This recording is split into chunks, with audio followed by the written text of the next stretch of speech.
Midline आकलन 2021-22 प्रयोजना कार्य project work कक्षा 7वीं का गणित का मैं आप लोगों को लेके आया हूं और इसमें आप लोगों को 10 नंबर मिलेंगे। तो दो यदि प्रयोजना कार्य बनाते हो तो पूरी 10 नंबर आप पा सकते हैं। तो ध्यान से देखते रहिए प्रश्न क्या कहता है। और यदि हमारे चैनल में पहली बार आए हैं, सब्सक्राइब नहीं किए हैं तो सब्सक्राइब कर दीजिएगा। चलिए स्टार्ट करते हैं। पहला प्रश्न है दिए गए चित्रों के छायांकित हिस्से को प्रदर्शित करने के लिए भिन्न लिखिए। इसमें भिन्न लिखना है तो इसमें देखिए कितना भाग में डिवाइड कर दिया गया है इस वर्ग को, 1 2 3 4 4 भाग में डिवाइड कर दिया गया है, अर्थात इसको हर में 4 लिखेंगे।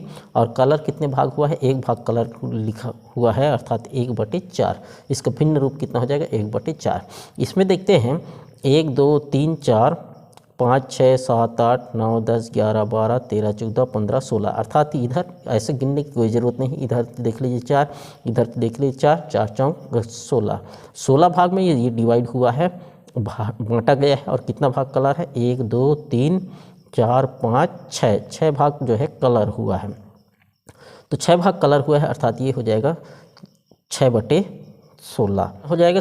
6/16 अर्थात 3/8। इसको छोटा रूप करेंगे तो 3/8 हो जाएगा। 6 भाग में डिवाइड हुआ है, 6 भाग बांटा गया है, उसमें कितना भाग कलर हुआ है, 1 भाग कलर हुआ है, अर्थात इसको लिखेंगे हम भिन्न के रूप में 1/6। अगला देखते हैं,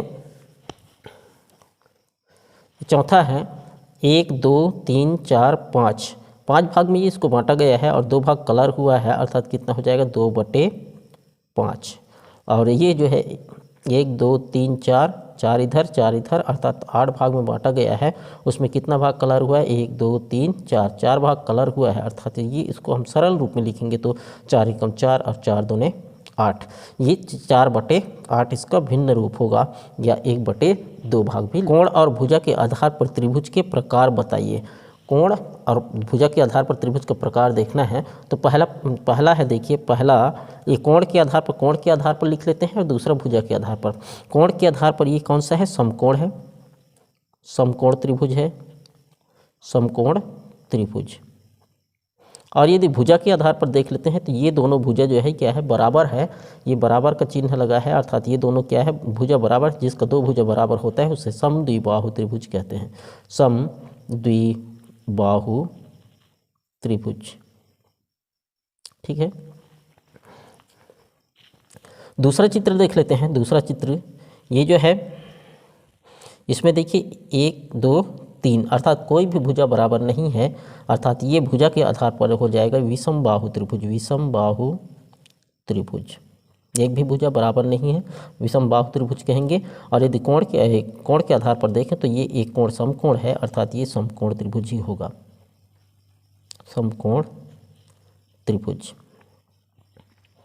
तीसरा देख लेते हैं, ये कोण के आधार पर देखिए ये एक भी कोण समकोण नहीं है, अर्थात सभी कोण क्या है, न्यून कोण है, अर्थात ये कहलाएगा न्यून कोण त्रिभुज, न्यून कोण त्रिभुज, न्यून कोण त्रिभुज कहेंगे। और यदि भुजा के आधार पर देखें तो देखिए तीनों भुजाएं क्या है, बराबर है, तीनों भुजाएं बराबर है, अर्थात समबाहु त्रिभुज होगा, समबाहु त्रिभुज। चौथा देख लेते हैं, चौथा ये भी न्यून कोण त्रिभुज है, कोई भी भुजा जो है, कोई भी कोण समकोण नहीं है, अर्थात न्यून कोण है, तो ये भी न्यून कोण त्रिभुज हो जाएगा, न्यून कोण त्रिभुज। और यदि भुजा के आधार पर देखते हैं तो 2 भुजा ये दोनों भुजाएं क्या है, बराबर है, अर्थात समद्विबाहु त्रिभुज है, समद्विबाहु त्रिभुज। ठीक है, समद्विबाहु त्रिभुज कहलाएगा। और पांचवा देख लेते हैं, पांचवा ये जो है, ये भी क्या है, न्यून कोण त्रिभुज है, न्यून कोण, क्योंकि सभी कोण जो है 90 अंश से कम है, अर्थात न्यून कोण त्रिभुज होगा। और यदि देखें भुजा के आधार पर तो ये कोई भी भुजा जो है बराबर नहीं, सबका लंबाई अलग अलग है, अर्थात ये विषमबाहु त्रिभुज है, विषमबाहु त्रिभुज। ठीक है, विषमबाहु त्रिभुज है। और पांचवा देखते हैं, छठवां देख लेते हैं। छठवां ये जो है 90 से अधिक है, कोण क्या है, 90 से अधिक है, अर्थात ये क्या है, अधिक कोण त्रिभुज, अधिक कोण त्रिभुज, अधिक कोण त्रिभुज, अधिक कोण त्रिभुज है। और यदि भुजा के आधार पर देखें तो ये दोनों, ये भुजा और ये भुजा, दोनों भुजा बराबर है, अर्थात ये समद्विबाहु त्रिभुज है, समद्विबाहु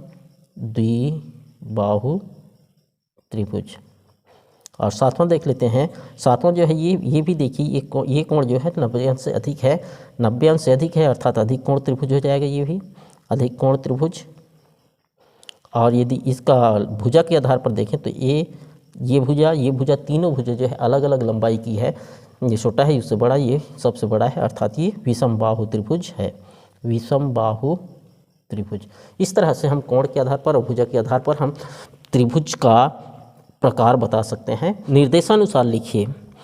कथन है, उसको कथनों को कोष्टक का प्रयोग कर लिखिए। कथनों को कोष्टक का प्रयोग करके लिखना है।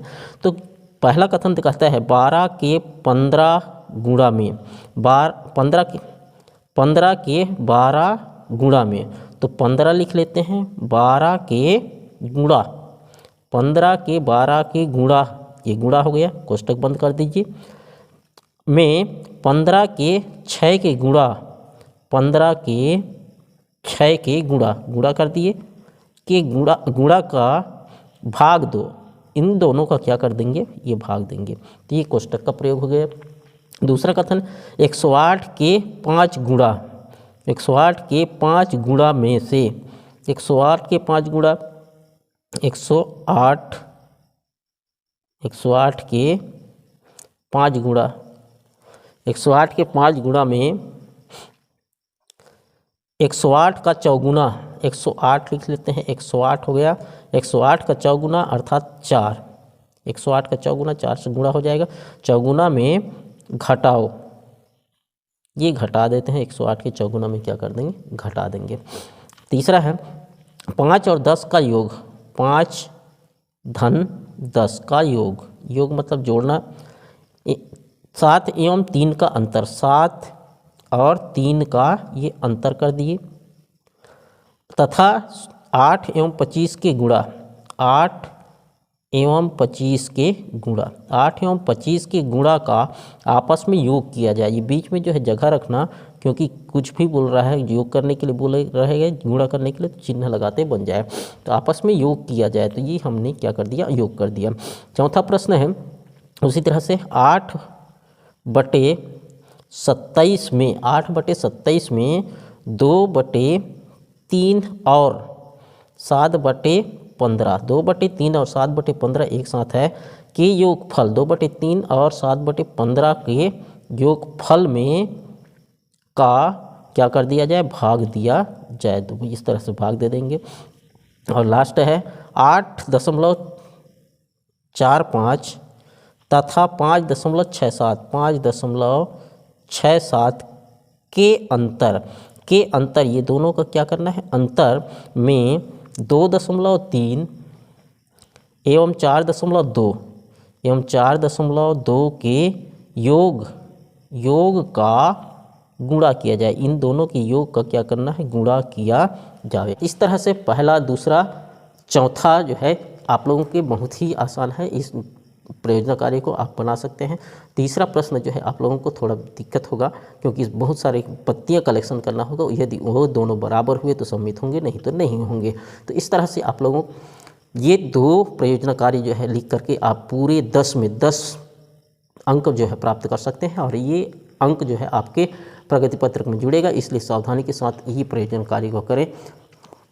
आशा है ये वीडियो आप लोगों को पसंद आया होगा, यदि पसंद आया हो तो अपने दोस्तों के साथ शेयर कीजिए, और यदि अभी तक सब्सक्राइब नहीं किए हैं तो सब्सक्राइब कर लीजिए और लाइक करना मत भूलिएगा।